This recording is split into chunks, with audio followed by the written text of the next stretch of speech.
Brandon Tierney. The bottom line is this. He is an A-plus talent. He is an A-plus person. He is A-plus box office. He is A-plus in terms of role model. He is A-plus production, and he's ours for almost another decade. Tiki and Tierney on The Fan, 101.9 FM and the Odyssey app. All righty, 10:02 on The Fan. What's going on? This is the Tiki and Tierney Show.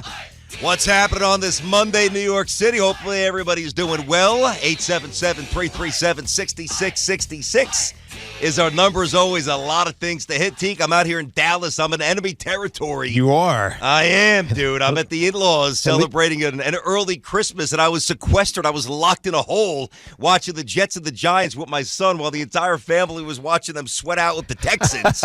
So don't worry, your boy did his homework. I'm locked into it all. But oh, geez. Yeah, at least you're not. At least you're not in the other enemy territory, the Philadelphia Eagles, who absolutely whooped our ass over the weekend. I can't tell you, BT, how disappointed I was watching that game. But we'll get. But you're not surprised. You're not surprised. Not at all. But we'll get to that first. We will definitely get to that. Now we start with the Jets and the Bills. I mean, listen, we can unpack this and just regurgitate what you know. Mosley, a little disciplined, buddy. I get it. Mm-hmm. You've had a really good year. That changed so much, man. That game was destined to be 0-0 at the half. And, of course, he tries to time it with Knox under center. Boom, they wind up scoring a touchdown. But, listen, the big picture is this.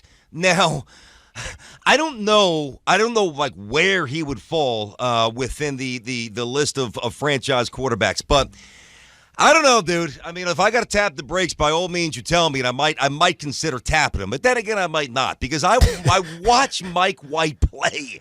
I watch this guy play, and it's so obvious. His teammates love him. The coaches believe in him. But there's something different with this cat. I mean, his ribs got shattered. Who knows into how many pieces.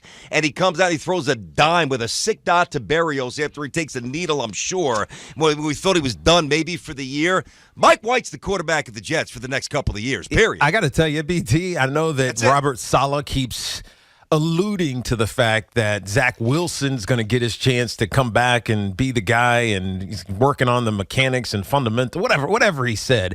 But Mike White is that dude. Now, they said something on the broadcast, which I didn't think about it in real time until I heard it, and then it made sense. He's basically fighting for his career, right? He's fighting for this opportunity because, let's face it, Mike White, if it hadn't been for the ineffectiveness of Zach Wilson, is not getting a shot to be a starting quarterback in the NFL. That's just fact, because he's been cut 5 times by the New York Jets themselves and put on their practice squad. He's hung around. Circumstances lead to him getting this opportunity because of Zach Wilson, as we've talked about many times over the last couple of weeks, being ineffective and petulant and not really living up to the leadership role that he was thrown into. So Mike White is not going to get this chance anywhere else. So the only way, or he wasn't going to get this chance anywhere else, the only way for him to turn into what you just alluded to, that franchise quarterback, is to fight through injury, is to get a rib cartilage damage or whatever the heck it was and get back up and come back out and keep fighting. You could see it every single time he got hit or sacked or knocked down. He was just wincing. Romo even said you can see him breathing, right? He's just like, you got to breathe through the pain. But what that does is it endears you to your teammates, man. They loved him before. They definitely love him now. I'll tell you what I might do, to the point where I am so much a believer in White that I might even call this reps now, and I might start working on a deal now. Because you think about this, Teak, and you got to do it quietly, of course, because you still have to navigate this whole Wilson stuff. And at the end of the day, Zach Wilson probably doesn't wind up mattering as much as we hoped he would in this town. But you know what? If Mike White comes out and beats the Lions and beats the Jaguars, messes around, maybe wins down in Miami week 17, whatever it is, well, week 18, game 17, they make the playoffs.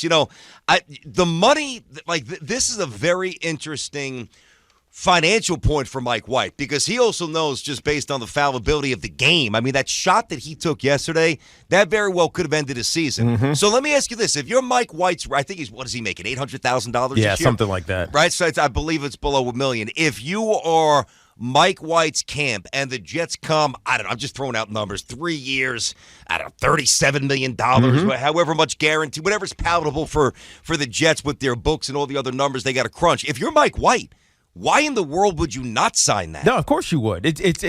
I think he's going to get a deal that's like Tyrod Taylor's deal. Not the same. It's not obviously the same situation. Tyrod's a vet.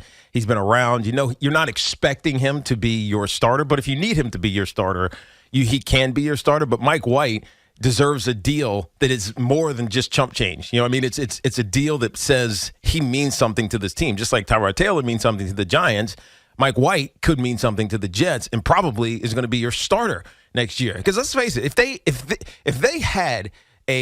if this was the start of next season right now, and you put a quarterback competition between Zach Wilson and Mike White, Mike White wins that competition, I think, 9 out of 10 times. You know, if you started it right now. Yeah, I agree with that. Now, maybe the offseason, Zach Wilson takes some steps forward. You know me, BT. I've been asking this question ever since they sat him down. How are you improving him? What are you doing to actually make Zach Wilson become a more complete, a more detailed, reset? What are you doing? And in the offseason, I guess you can work on that, but it's not real game action. We're not going to know until he actually starts playing. So to me, Mike White has the you see it. You see it in how he plays. He has the gall. He has the confidence. He has the acumen. He has the physical prowess to do what's asked to be done. And to me, he is heads and heels above where Zach Wilson was. So it's hard to say a guy who was a 5th round pick for the Cowboys got cut, come to the Jets. He's been cut 5 times to be put on the practice squad and brought back up over and over and over and over again over the last 2.5 seasons is your franchise quarterback. But I got to tell you, if I'm starting the Jets next year, I want Mike White as my quarterback. We're on the same page. We are. It's 9. This is gonna hurt me all day. So I'm in Dallas. It's an hour difference, right? So I'm looking at this computer. Everything says 9:08, and the little anchor man. I'm sure that will be the first of many times I give you the wrong time. I will try not to let that happen. Inside of our Town Fair Tire studio, our friends at Town Fair remind you that you always get the guaranteed lowest price on name brand tires from Connecticut to Maine. Nobody beats Town Fair Tire. Nobody. Now, because this is about Mike White, and the only reason you bring up Zach Wilson's name is to kind of connect the dots and forward the story, I do have to say one thing about Zach Wilson, because this is really more about Joe Flacco. Joe Flacco retired 6 months ago. Joe Flacco had no desire to be in that game. Joe Flacco looked like a boxer who had zero interest getting off the stool to go back into the middle of the ring and throw punches. I'm not going to say quit, because that's just wrong for me. I didn't play. I don't think that's right. He's a Super Bowl champ. I'm trying to show some respect, but he's got to hang him up, and he can't be active next week. Because listen, I understand. There's a good chance Zach Wilson. Let's say Mike White doesn't come back into that game yesterday with some Herculean, mental effort that somehow allows his will to fool himself that he's healthy, and Zach Wilson comes in. There is a good chance the way that pass rush was going, I get it, against the Jets, right? He's running backwards. He's thrown off his back foot. He throws multiple picks. He's fumbling the ball. I get it. But at least there's a puncher's chance he can get out of the pocket and make something happen with his wheels. Joe Flacco's done. That's it. And I'll tell you something else.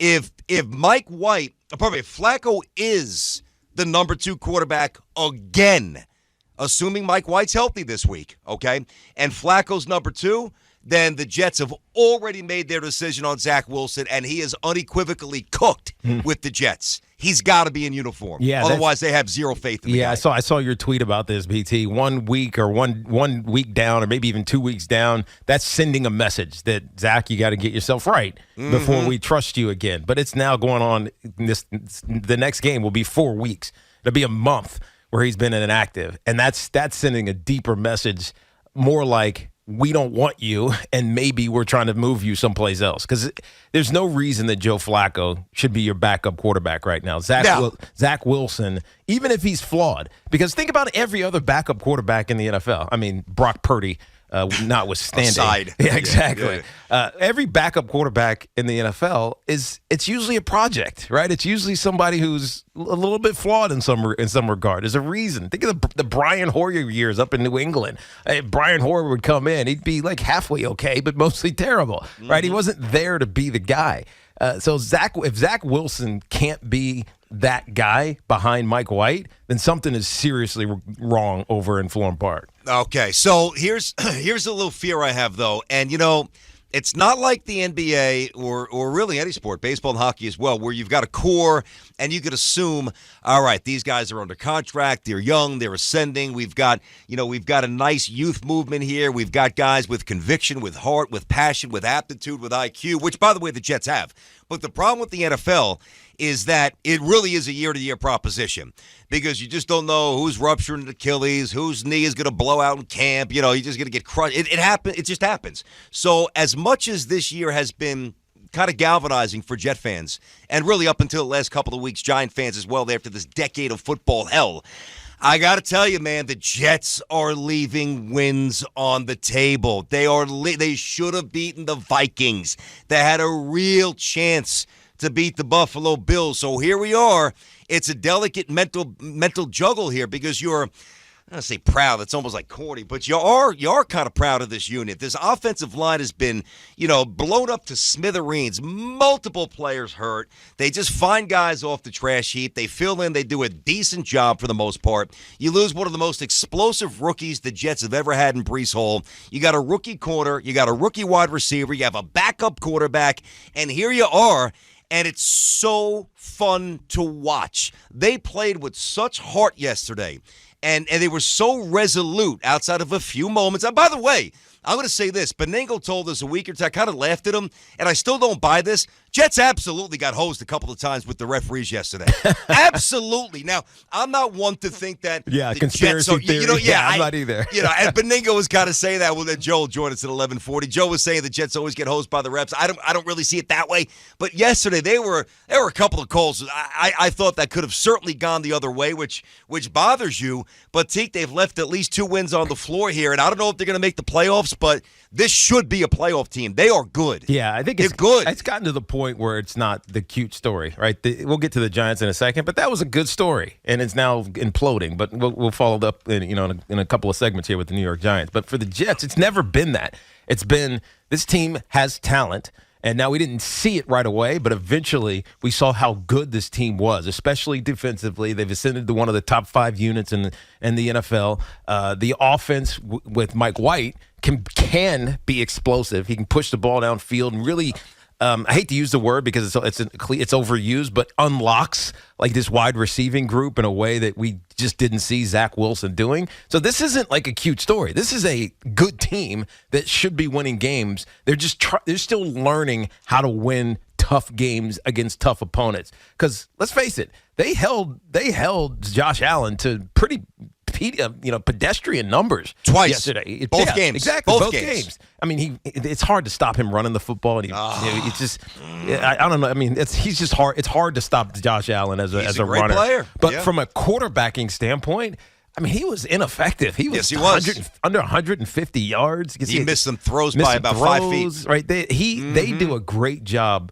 pressuring Josh Allen, and that's a testament of how good they've become. But they're just a couple of ticks away from being good enough to beat teams like the Bills consistently. I think they're a couple of ticks away from beating anybody. Forget about the Bills. Yes. I mean, the Jets line up, they can beat anybody if they're healthy and if they play well on offense, in terms of Mike White being in there. So, all right, Teague, let's get those Jet calls going. We're obviously going to incorporate the Giants. 877-337-6666. Giants absolutely dismantled yesterday. We'll get to that. Stevie keeps spending. This Mets pitching staff is interesting. And hell, even the Knicks have won 4 straight. So the question for Jet fans, I'm going to throw it out there. Of course, Mike White's the big story, but I am now of the belief, like, if the Jets don't make the playoffs, I've turned the corner. I'm officially disappointed. I didn't feel like that really up until the last couple of weeks because you didn't know what to expect. This team has a lot, and if they come up a game short, you feel good about the future, but you feel as if you left a playoff berth on the table. All right, Tiki and Tierney just getting going on the fan on this busy Monday, 877-337-6666.